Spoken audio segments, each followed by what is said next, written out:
नमस्कार। आओ सुनाओ में आपका स्वागत है। नदी के किनारे बसा शहर ऐसा था मानो समय ने उसे अपनी गोद में थाम रखा हो। नदी धीरे धीरे बहती थी, इतनी धीमी कि लगता था वो सपनों में खोई हो। उसका पानी गहरा और चिकना था, जिसमें आकाश की हर मनोज्ञता झलकती। कभी सूरज ढलते वक्त पिघलता सोना, कभी बारिश के दिनों में नीली बैंगनी छाया। कच्चे मकान नदी के किनारे खड़े थे, उनकी दीवारें दरकती हुई, मानो सालों की थकान उनमें समा गई हो।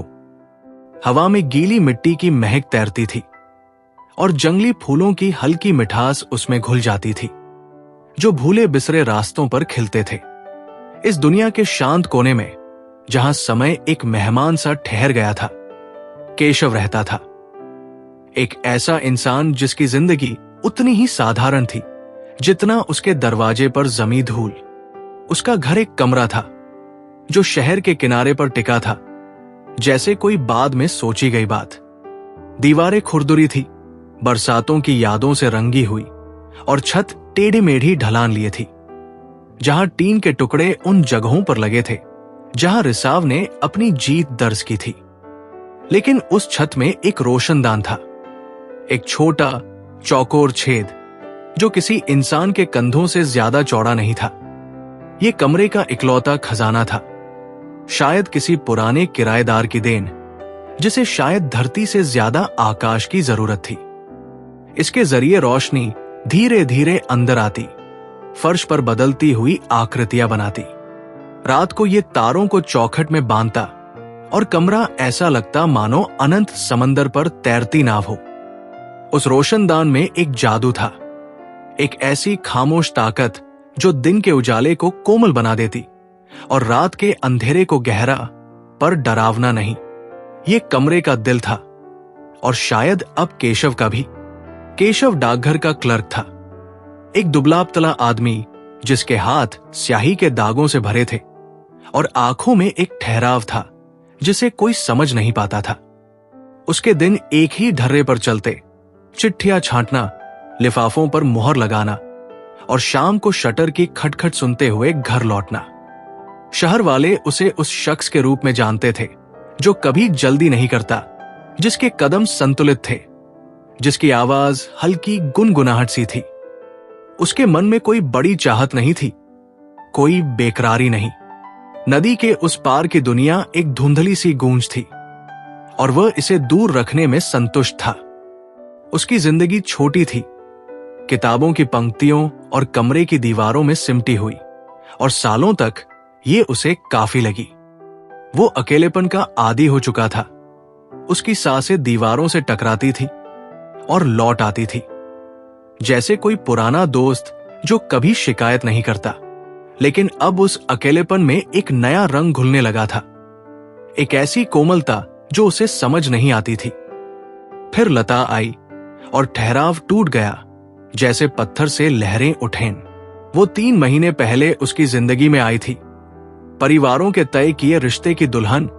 उसकी मौजूदगी ऐसी थी जैसे खुली खिड़की से हवा का झोंका। वो शहर की औरतों जैसी नहीं थी, जिनके सिर झुके रहते थे और कदम तेज। लता में एक हल्कापन था, एक गर्माहट जो भीतर से चमकती थी। उसके बाल लहराते थे, रात की नदी जैसे काले, और उसके हाथों में एक सौंदर्य था जो साधारण कामों को, सुई में धागा पिरोना, बर्तन में चम्मच चलाना, जीवंत बना देता था। जब वो मुस्कुराती तो लगता जैसे सूरज रोशनदान से उतर आया हो। और केशव, जिसे नहीं पता था कि उसका दिल ठोकर खा सकता है, उसे ऐसा होता महसूस हुआ। उसकी आंखों में एक चमक थी जो नदी के किनारे खिले कमल की तरह शांत और गहरी थी, और उस चमक में केशव को कुछ ऐसा दिखता जो उसने पहले कभी नहीं देखा। शायद अपने आप को, शायद एक नया सपना। उनकी शादी नई थी, नाजुक थी, एक धागा जो अभी अपनी बुनाई तलाश रहा था। कमरा जो पहले सिर्फ उसका था, अब लता का भी हो गया था। उसकी शॉल कुर्सी पर लटकी हुई, उसकी चूड़ियां शेल्फ पर रखी हुई। उनकी हल्की खनक एक संगीत थी जिसकी कमी उसे पहले नहीं खली थी। वे एक दूसरे के इर्द गिर्द सावधानी से चलते। उनके दिन एक ऐसे ढंग से खुलते जो अनजाना भी था और परिचित भी। सुबह लता की थी, जो सिलाई करती या गुनगुनाती, उसकी आवाज दीवारों से बाहर तक जाती। वो डाकघर में गायब हो जाता और तब लौटता जब रोशनी मध्यम पड़ने लगती। शामें उनकी थी, जब बाहर की दुनिया शांत हो जाती और कमरा एक ककून बन जाता जिसमें एक लालटेन की रोशनी चमकती। उस रोशनी में लता का चेहरा बदलता था, कभी कोमल, कभी गहरा, जैसे चांदनी में नहाया कोई फूल। केशव उसे देखता और भीतर एक हलचल होती, एक ऐसी लहर जो डराती नहीं पर उसे जगा देती थी। रोशनदान ने उन्हें पास ला दिया, हालांकि कोई नहीं बता सकता था क्यों। ये एक रात शुरू हुआ बिना योजना के, जब गर्मी दीवारों पर भारी पड़ रही थी और केशव बिछी चटाई पर लेटा आकाश के टुकड़े को देखता रहा। लता उसके पास आई, उसका कंधा उसके कंधे से छुआ। उसकी सांसें उसके बगल में एक नरम लहर की तरह उठीं। वे वही रहे, बिना शब्दों के, बादलों को तैरते देखते हुए, जिनके किनारे एक अनदेखे चांद की चांदी से रंगे थे। हवा में बारिश से भीगी मिट्टी की गंध थी और रात अनंत लग रही थी, जैसे वो सिर्फ उनके लिए फैली हो। केशव के भीतर कुछ हिला, एक गहरी हलचल, एक चाहत जिसे वो पहचान नहीं सका। लता ने भी इसे महसूस किया। उसकी छाती एक लय में उठती गिरती जो तारों की धड़कन से मिलती थी। उस पल में रोशनदान सिर्फ एक छेद नहीं था, वो उनकी दुनिया का केंद्र था, एक ऐसी जगह जहां उनकी सांसें एक दूसरे से मिलती थी, जहां उनकी खामोशी एक दूसरे को थामती थी। उस रात से ये उनका संस्कार बन गया। हर शाम जब दिन का काम खत्म हो जाता, वे रोशनदान के नीचे लेटते। चटाई उनकी त्वचा के नीचे ठंडी होती और दुनिया उस छोटे चौकोर अनंत तक सिमट जाती। आकाश हर घंटे बदलता, कभी गहरा नीला जो उनकी आंखों में उतर आता, कभी जलता नारंगी जो उनके चेहरों को रंग देता। साफ रातों में तारे चमकते, इतने करीब की लगता जैसे वे हाथ बढ़ाकर छू लिए जाएं। हवा में नदी की नमी थी, दूर के पेड़ों की सुगंध थी और उस छोटे से कमरे में जहां दीवारें उनकी सांसों को थामती थी, एक अनकहा बंधन गहराता जाता। लता की उंगलियां हवा में कुछ खोजती, शायद बादलों की रेखाएं, शायद सपनों की। केशव का मन जो सालों से शांत था, अब लहरों सा उठने लगा था। एक ऐसी बेचैनी जो उसे परेशान नहीं करती थी बल्कि जीवंत बनाती थी। उसकी आंखें रोशनदान की चौखट में खो जाती और उसे लगता जैसे वो सिर्फ आकाश को नहीं, लता को भी देख रहा हो, उसकी कोमलता को, उसकी गहराई को। कमरे की दीवारें पुरानी थी, पर अब वे सिर्फ मिट्टी और पत्थर की नहीं रह गई थी। उनमें लता की छुअन थी, उसके हाथों से सजे कपड़े, उसकी सांसों से भरी हवा। सुबह जब वो सिलाई करती तो सुई का हर टाका कमरे में एक नई रेखा खींचता, और जब वो गुनगुनाती तो उसकी आवाज दीवारों से टकराकर एक संगीत बन जाती। केशव, जो दिन भर चिट्ठियों के ढेर में खोया रहता, शाम को लौटता और उस संगीत को सुनता, उसकी थकान कहीं गायब हो जाती। वो लालटेन जलाता और उसकी रोशनी में लता का चेहरा एक चित्र सा बन जाता। हर रेखा, हर छाया, एक कहानी जो वो पढ़ना चाहता था पर पूरी तरह समझ नहीं पाता था। उसकी उंगलियां लालटेन की गर्माहट को छूती और उसे लगता जैसे वो उस गर्माहट को नहीं, लता को छू रहा हो। शहर के बाहर नदी बहती रही, अपने सपनों में खोई। मकानों की दीवारें रात के अंधेरे में गहरी सांसें लेती। बच्चे किनारे पर खेलते, उनकी हंसी हवा में तैरती और फिर धीरे धीरे शांत हो जाती। लेकिन उस कमरे में रोशनदान के नीचे समय रुक सा जाता था। वहां न दिन की भागदौड़ थी, न रात की बेचैनी, सिर्फ एक कोमल साथ था जो शब्दों से परे था। लता की सांसें हवा में घुलती और केशव उन्हें अपने भीतर समेट लेता, जैसे कोई अनमोल चीज जो खोने से डर लगे। उसकी आंखें रोशनदान की ओर उठती और उसे लगता जैसे वो आकाश को नहीं, अपने दिल को देख रहा हो। एक ऐसा दिल जो अब सिर्फ उसका नहीं था। उनके बीच का प्यार शोर नहीं था, नहीं कोई तेज आग। ये एक धीमी नदी था जो चुपचाप बहती थी, अपनी गहराई को छुपाए हुए। ये प्यार लालटेन की मध्यम रोशनी में था, चटाई की ठंडक में था, रोशनदान से झांकते तारों में था। ये उस खामोशी में था जो उनके बीच बहती थी, उस हल्के स्पर्श में जो कभी कभी उनके हाथों को मिला देता।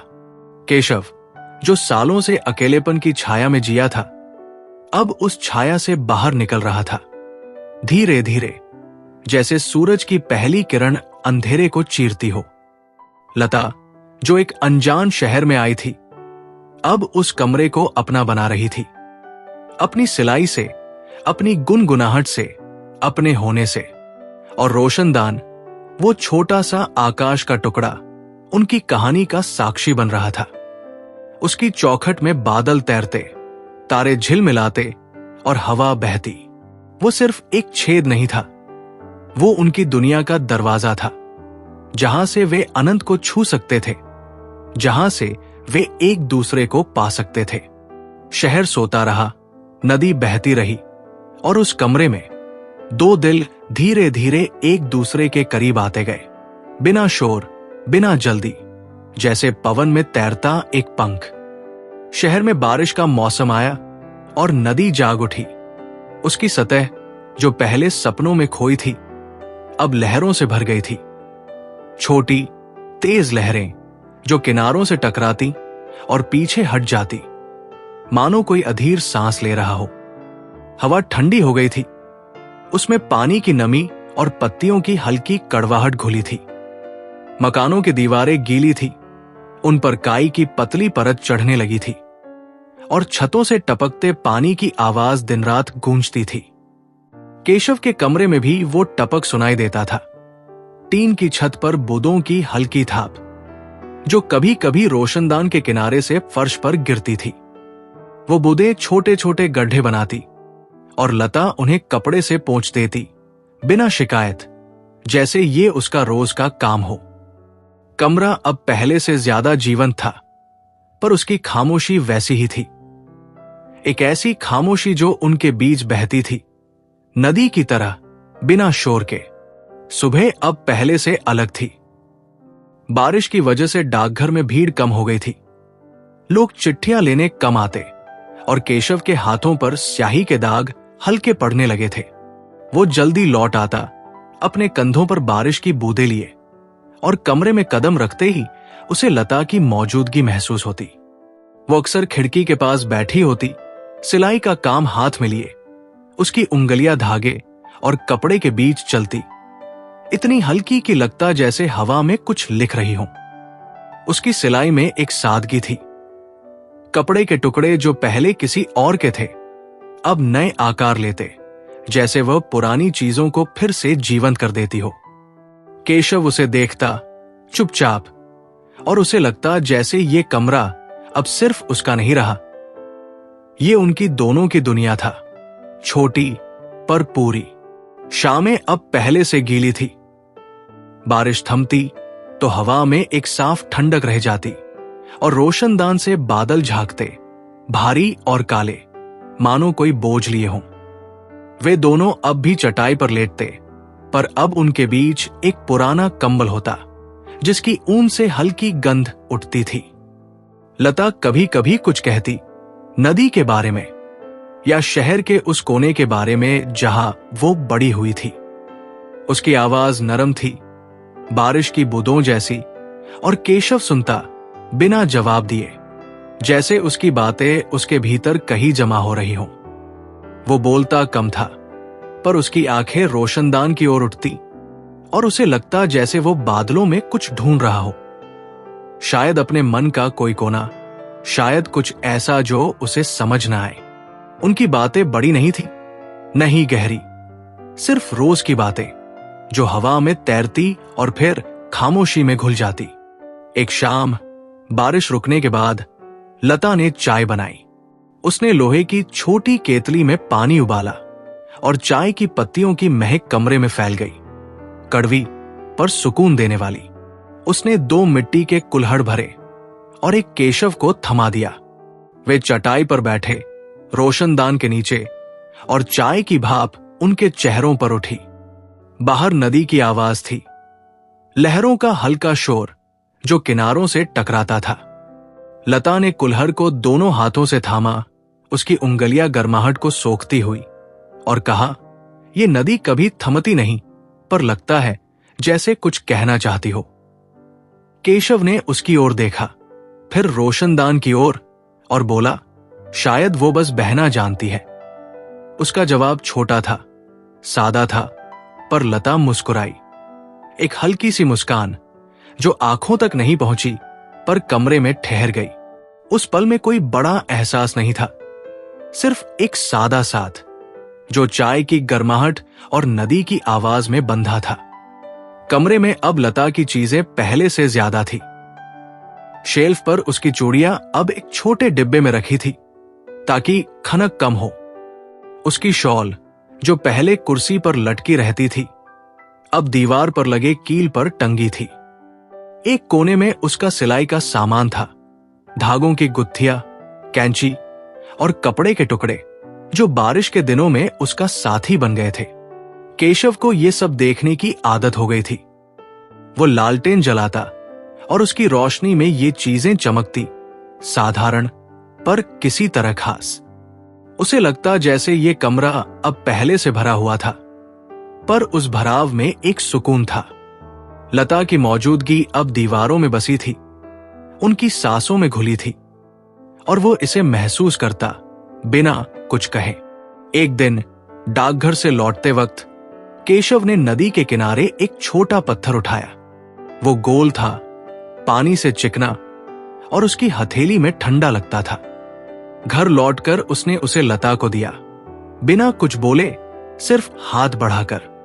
लता ने उसे लिया, अपनी उंगलियों से उसकी सतह को छुआ और फिर उसे सिलाई के सामान के पास रख दिया। ये अच्छा है, उसने कहा, और उसकी आवाज में कोई अतिरिक्त भाव नहीं था, सिर्फ एक सादा स्वीकार।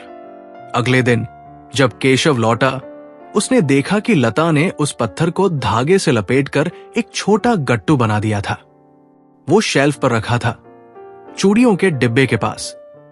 केशव ने उसे देखा और उसके भीतर कुछ हल्का सा हिला। कोई बड़ी खुशी नहीं, बस एक छोटा सा सुकून, जैसे नदी की लहर किनारे को छूकर लौट जाए। बारिश के दिन लंबे होते गए। बाहर बच्चे कम खेलते, उनकी आवाजें अब दूर से आती, और शहर एक नींद में डूबा सा लगता। कमरे में लालटेन की रोशनी अब पहले से ज्यादा समय जलती, क्योंकि दिन छोटे हो गए थे। लता कभी कभी खिड़की के पास खड़ी होकर नदी को देखती। उसकी आंखों में एक ठहराव होता, जैसे वो कुछ याद कर रही हो। केशव उसे देखता पर कुछ पूछता नहीं। वो जानता था कि लता का अपना एक कोना था, जैसा उसका अपना था, और वे दोनों उस कोने को छूने की कोशिश नहीं करते थे। उनकी जिंदगी अब एक लय में थी। सुबह का काम, शाम की चटाई, रात का रोशनदान। ये लय सादी थी, पर टूटी नहीं थी। एक रात जब बारिश तेज थी, रोशनदान से पानी टपकने लगा। लता ने एक कटोरा नीचे रख दिया और बूंदों की आवाज कमरे में गूंजने लगी, टप टप टप। वे दोनों चटाई पर लेटे, कंबल ओढ़े, और उस आवाज को सुनते रहे। बाहर बिजली चमकी और रोशनदान से एक पल के लिए आकाश सफेद हो गया। लता ने कहा, लगता है जैसे आकाश भी थक गया हो। केशव ने जवाब नहीं दिया, बस उसकी ओर देखा और फिर आंखें बंद कर ली। उसकी सांसें धीमी थी और लता की सांसें उनके बगल में उठती गिरती थी। उस रात कोई तारे नहीं थे, सिर्फ बादल और बारिश की आवाज, पर कमरा खाली नहीं लगा। वहां एक साथ था, जो शब्दों से परे था, जो नदी की सांसों में बंधा था। नदी बहती रही अपने सपनों को लिए। शहर सोता रहा, बारिश में भीगा हुआ, और उस कमरे में रोशनदान के नीचे केशव और लता अपनी सादी दुनिया में रहे। एक ऐसी दुनिया जो बड़ी नहीं थी पर उनकी थी। प्यार उनके बीच कोई तेज लौ नहीं था, नहीं कोई गहरा समंदर। ये बस एक हल्की हवा था जो दीवारों से टकराती थी, जो उनकी सांसों में घुलती थी। ये सादगी उनकी ताकत थी, उनकी कहानी का आधार थी। और रोशनदान उस कहानी को देखता रहा, चुपचाप, हमेशा की तरह। बारिश थम गई थी, पर उसकी निशानियां हर जगह थी। नदी अब पहले से चौड़ी थी, उसका पानी भूरा और गहरा, जैसे उसने शहर की सारी मिट्टी अपने भीतर समेट ली हो। किनारे की घास गीली थी और हवा में एक भारीपन था, मानो कुछ अनकहा उसमें ठहर गया हो। केशव के कमरे में भी वो भारीपन घुस आया था। छत पर टीन के टुकड़े अब ढीले पड़ गए थे और रोशनदान के किनारे से हवा की सीटी सी बजती थी, एक पतली कर्कश आवाज जो रात को नींद में खलल डालती थी। दीवारों पर नमी की लकीरें गहरी हो गई थी, काई की हल्की हरी परत अब कोनों तक फैल चुकी थी। लता ने एक दिन कपड़े से उसे रगड़ा, पर वो वापस उगाई, जैसे कोई पुरानी आदत जो छूटने का नाम न ले। कमरा अब पहले जितना साफ नहीं लगता था, उसकी सादगी में अब एक थकान झलकती थी, और वो थकान सिर्फ दीवारों की नहीं थी। केशव के दिन अब पहले से लंबे लगते थे। डाकघर में काम बढ़ गया था। बारिश के बाद चिट्ठियां गीली होकर आती, उनके कागज नरम और फटे हुए, और उन्हें छांटते वक्त उसके हाथों पर स्याही के दाग फिर गहरे होने लगे थे। वो देर से लौटता, कंधों पर दिन की थकान लिए, और कमरे में कदम रखते ही उसे एक खामोशी मिलती। वो खामोशी जो पहले सुकून देती थी, अब भारी लगने लगी थी। लता अब भी खिड़की के पास बैठती, सिलाई करती, पर उसकी उंगलियां अब पहले जितनी हल्की नहीं चलती थी। उसकी सिलाई में अब जल्दबाजी थी, टाके टेढ़े पड़ते, और कभी कभी वो सुई को कपड़े में चुभाकर छोड़ देती, जैसे उसका मन कहीं और हो। केशव उसे देखता और उसे लगता जैसे वो उसकी आंखों में कुछ ढूंढ रहा हो, शायद वही चमक जो पहले नदी के कमल सी थी, पर अब वो चमक मध्यम पड़ गई थी। शामें अब पहले जैसी नहीं थी। रोशनदान के नीचे चटाई अब कम बिछती थी। कंबल जो पहले उनकी सांसों को एक साथ थामता था, अब कोने में पड़ा रहता, उसकी ऊन पर धूल जमने लगी थी। लता अब अक्सर खिड़की के पास खड़ी रहती, नदी को देखती, और उसकी पीठ केशव की ओर होती। वो कुछ कहती नहीं, पर उसकी चुप्पी में एक सवाल सा था जो हवा में तैरता रहता। केशव लालटेन जलाता और उसकी रोशनी अब पहले जितनी गर्म नहीं लगती थी। वो दीवारों पर कांपती छायाएं बनाती, जो लंबी और टूटी हुई दिखती थी। एक शाम उसने लता से कहा, बाहर ठंड बढ़ गई है, खिड़की बंद कर दो। लता ने उसकी ओर देखा, उसकी आंखों में एक पल के लिए कुछ चमका, शायद नाराजगी, शायद थकान, और फिर बिना कुछ बोले खिड़की बंद कर दी। उसकी चूड़ियों की खनक तेज थी, जैसे कोई जवाब जो शब्दों में ना आए। उनके बीच अब छोटी छोटी बातों पर नोकझोंक होने लगी थी। एक दिन लता ने चाय बनाई, पर कुल्हड़ में चीनी कम थी। केशव ने एक घूंट लिया और बोला, ये कड़वी है। उसका लहजा सादा था, पर लता के चेहरे पर एक सिकन उभरी। तो खुद डाल लो, उसने कहा, और केतली को मेज पर रख दिया। उसकी आवाज में एक कड़वाहट थी जो चाय से ज्यादा गहरी थी। केशव ने कुछ नहीं कहा, बस कुल्हड़ को मेज पर रख दिया और लालटेन की बाती को ऊंचा कर दिया। उस रात वे रोशनदान के नीचे नहीं लेटे। लता सिलाई करती रही और सुई की चुभन की आवाज कमरे में गूंजती रही, जैसे कोई अनकहा तर्क जो खत्म न हो। केशव दीवार की ओर मुंह करके लेट गया और उसे लगा जैसे नदी की लहरें अब उसके भीतर टकरा रही हों। कमरे में अब एक तनाव था जो दीवारों से टपकता था। लता की चीजें अब पहले जितनी सलीके से नहीं रखी थी। चूड़ियों का डिब्बा खुला रहता, धागों की गुत्थियां बिखरी रहती, और वो पत्थर का गट्टू जो केशव ने उसे दिया था अब शेल्फ के किनारे पर खिसक गया था, जैसे उसे भूल दिया गया हो। एक सुबह जब केशव डाकघर जाने को तैयार हो रहा था, उसने देखा कि रोशनदान के नीचे का फर्श गीला था। उसने लता से कहा, यह फिर टपक रहा है। लता ने सिलाई से नजर उठाई और बोली, तो कुछ करो ना, हर बार मैं ही कटोरा क्यों रखूं? उसकी आवाज में एक चिड़चिड़ाहट थी जो पहले कभी नहीं सुनाई दी थी। केशव ने जवाब नहीं दिया, बस अपना थैला उठाया और बाहर निकल गया। उस दिन डाकघर में उसका मन नहीं लगा। चिट्ठियां छांटते वक्त उसकी उंगलियां कांप रही थी और उसे लगा जैसे स्याही उसके हाथों से आगे बढ़कर उसके भीतर तक फैल रही हो। उस रात जब वो लौटा, कमरा अंधेरा था, लालटेन नहीं जली थी और लता खिड़की के पास खड़ी थी। उसकी सिलाई का सामान मेज पर बिखरा हुआ। केशव ने लालटेन जलाई और उसकी रोशनी में लता का चेहरा दिखा, थका हुआ। उसकी आंखों के नीचे हल्के काले घेरे, जैसे नींद उससे दूर भाग गई हो। उसने कहा, तुम देर से आए। उसका लहजा सपाट था, पर उसमें एक इल्जाम छुपा था। केशव ने जवाब दिया, काम ज्यादा था। उसकी आवाज में भी एक ठंडक थी जो पहले नहीं थी। लता ने कुछ नहीं कहा, बस खिड़की से नजर हटाकर नदी की ओर देखा। उस रात वे चटाई पर नहीं लेटे। केशव दीवार के पास सो गया और लता मेज के पास बैठी रही। उसकी उंगलियां धागे को बेतरतीब ढंग से लपेटती रही। रोशनदान से बादल झांक रहे थे, काले और भारी, और हवा की सीटी अब पहले से तेज थी। अगले दिन एक बड़ा तनाव फूट पड़ा। सुबह लता ने सिलाई का काम शुरू किया, पर उसकी कैंची गायब थी। उसने कमरे में इधर उधर देखा, फिर केशव से पूछा, तुमने मेरी कैंची देखी? केशव, जो चाय पी रहा था, ने कहा, मैं क्या करूंगा कैंची का? उसका लहजा तीखा था, जैसे कोई पुराना गुस्सा बाहर आ गया हो। लता ने जवाब दिया, तुम्हें कुछ ढूंढने की आदत ही नहीं, सब मुझे करना पड़ता है। उसकी आवाज ऊंची हो गई थी और कमरे की दीवारें उसकी गूंज को थाम नहीं पाई। केशव ने कुल्हड़ मेज पर पटका और बोला, तो सब कुछ मैं करूं?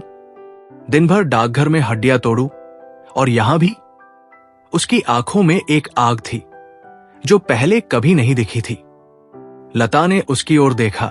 उसकी छाती तेजी से उठ रही थी और कहा, और मैं? ये कमरा, ये सिलाई, ये सब क्या है? मैं भी थकती हूं। केशव, उसका नाम उसके मुंह से पहली बार इतने गुस्से में निकला था। उसके बाद खामोशी छा गई, पर वो खामोशी शांत नहीं थी। वो एक तूफान की तरह थी जो बाहर आने को तैयार था। केशव बाहर निकल गया, नदी के किनारे तक चला गया और वहां खड़ा रहा, पानी की लहरों को देखता हुआ। उसका मन भारी था, जैसे उसमें कोई बोझ जमा हो गया हो। लता कमरे में रही। उसकी उंगलियां अब सिलाई पर नहीं चल रही थी। उसने रोशनदान की ओर देखा और उसे लगा जैसे वो आकाश का टुकड़ा अब पहले जितना खूबसूरत नहीं था। उसमें अब सिर्फ बादल थे, कोई तारा नहीं। उसकी आंखों में नमी थी, पर वो उसे बहने नहीं देना चाहती थी। शाम को जब केशव लौटा, उसने देखा कि लता ने कैंची ढूंढ ली थी। वो मेज पर रखी थी, सिलाई के सामान के पास। उसने कुछ नहीं कहा, बस लालटेन जलाई और चटाई बिछा दी। लता उसके पास आई, चुपचाप, और चटाई पर बैठ गई। वे रोशनदान के नीचे लेटे, पर उनके बीच अब पहले जैसी गर्माहट नहीं थी। हवा की सीटी गूंज रही थी और बाहर नदी की लहरें तेज थी। लता ने कहा, यह कमरा छोटा हो गया है। उसकी आवाज धीमी थी, पर उसमें एक गहराई थी। केशव ने जवाब दिया, शायद हम बड़े हो गए हैं। उसका लहजा थका हुआ था, पर उसमें एक सच था। उस रात वे चुप रहे, पर उनकी सांसें एक दूसरे से दूर थी। रोशनदान से बादल तैरते रहे और कमरे की दीवारों में दरारें गहरी होती गई। नदी बहती रही अपनी सांसों को लिए। शहर चुप था, पर उस चुप्पी में एक बेचैनी थी। और उस कमरे में केशव और लता अपनी दुनिया में थे। एक ऐसी दुनिया जो अब सादी नहीं थी, जो टूट रही थी धीरे धीरे, जैसे दीवारों की नमी जो पत्थर को खा जाती है। नदी अब शांत थी, उसकी लहरें धीमी और गहरी, जैसे थकान के बाद ली गई एक लंबी सांस। बारिश का मौसम पीछे छूट गया था और शहर में एक नई सुबह की हल्की चमक थी। सूरज की किरणें मकानों की गीली दीवारों पर पड़ती और हवा में नमी की जगह अब सूखी मिट्टी की हल्की महक थी। केशव के कमरे में भी वो बदलाव आया था। टीन की छत पर ढीले टुकड़े अब हवा से नहीं हिलते थे और रोशनदान की सीटी खामोश हो गई थी। दीवारों की नमी सूख रही थी, काई की हरी परत धीरे धीरे गायब हो रही थी। पर कमरे की वो भारी खामोशी अभी भी थी, वो खामोशी जो केशव और लता के बीच की दरारों में बसी थी, जो शब्दों से नहीं भरी जा सकती थी। दिन पहले जैसे ही थे, पर अब उनके बीच एक ठंडक थी। केशव डाकघर जाता, चिट्ठियां छांटता और लौटता, पर उसकी आंखों में अब वो ठहराव नहीं था। उनमें एक बेचैनी थी, जैसे कुछ खो गया हो। लता सिलाई करती, पर उसकी उंगलियां अब पहले जितनी नरम नहीं थी। वे सख्त थी, जैसे गुस्से और थकान ने उन्हें जकड़ लिया हो। उनकी बातें कम हो गई थी, सिर्फ जरूरत की बातें। चाय बनानी है, लालटेन जलानी है, खिड़की खोल दो। रोशनदान के नीचे चटाई अब शायद ही बिछती थी और कंबल कोने में पड़ा रहता, जैसे कोई पुरानी याद जो धूल खा रही हो। कमरा अब पहले जितना उनका नहीं लगता था। वो एक जगह बन गया था जहां वे बस रहते थे, एक दूसरे के बगल में, पर अलग। एक सुबह कुछ बदल गया। केशव डाकघर जाने को तैयार हो रहा था, अपना थैला कंधे पर डाले, जब उसकी नजर शेल्फ पर पड़ी। वहां चूड़ियों के डिब्बे के पास वो पत्थर का गट्टू था, वही गट्टू जो लता ने उसके दिए पत्थर से बनाया था। वो किनारे पर खिसक गया था, धूल से ढका हुआ, जैसे उसे भूल दिया गया हो। केशव ने उसे उठाया, उसकी हथेली में उसकी ठंडक महसूस की और एक पल के लिए वो ठहर गया। उस पत्थर में कुछ था, एक स्मृति, एक सादगी जो अब उनकी जिंदगी से गायब हो गई थी। उसने उसे वापस रख दिया, पर उसका मन हल्का सा हिल गया, जैसे नदी में एक छोटी लहर उठी हो। वो बाहर निकल गया, पर उस दिन डाकघर में उसका ध्यान कहीं और था। चिट्ठियां छांटते वक्त उसकी आंखें बार बार उस पत्थर की ओर लौट रही थी। उसी दिन लता ने सिलाई का काम शुरू किया। उसने मेज पर कपड़े बिछाए, धागा पिरोया और सुई उठाई, पर उसकी नजर उस पत्थर के गट्टू पर पड़ी। वो धूल से ढका था और उसकी रेखाएं अब धुंधली थी। उसने उसे हाथ में लिया, अपनी उंगलियों से उसकी सतह को छुआ और उसे याद आया वो शाम जब केशव उसे नदी के किनारे से लाया था। उसकी चुप्पी में छुपा एक छोटा सा तोहफा। उसकी छाती में कुछ कस गया, जैसे कोई पुराना दर्द जाग उठा हो। उसने गट्टू को मेज पर रख दिया और सिलाई में लग गई, पर उसकी उंगलियां अब स्थिर नहीं थी। वे कांप रही थी, जैसे कुछ कहना चाहती हो। शाम को जब केशव लौटा, कमरा पहले से अलग था। लता ने लालटेन जला रखी थी और उसकी रोशनी दीवारों पर नरम छायाएं बना रही थी। उसने चटाई बिछा दी थी रोशनदान के नीचे और कंबल को झाड़कर सीधा कर दिया था। केशव ने अपना थैला रखा और एक पल के लिए दोनों एक दूसरे को देखते रहे। लता की आंखों में कुछ था, थकान, शायद उदासी, और केशव की आंखों में भी वही बेचैनी थी। उसने कहा, चाय बनाओ? उसकी आवाज धीमी थी, जैसे कोई पुराना रास्ता तलाश रही हो। लता ने हल्का सा सिर हिलाया और वो केतली लेने चला गया। चाय बनाते वक्त केशव की नजर फिर उस पत्थर पर पड़ी। उसने उसे उठाया और इस बार उसे लता को थमा दिया। ये धूल में था, उसने कहा। उसका लहजा सादा, पर उसमें एक कोमलता थी। लता ने उसे लिया, उसकी उंगलियां पत्थर को छू रही थी और उसकी आंखें भर आई। मैंने इसे भूल दिया था, उसने कहा उसकी आवाज कांप रही थी। मैंने बहुत कुछ भूल दिया। उसकी बात छोटी थी, पर उसमें एक गहरा दुख था।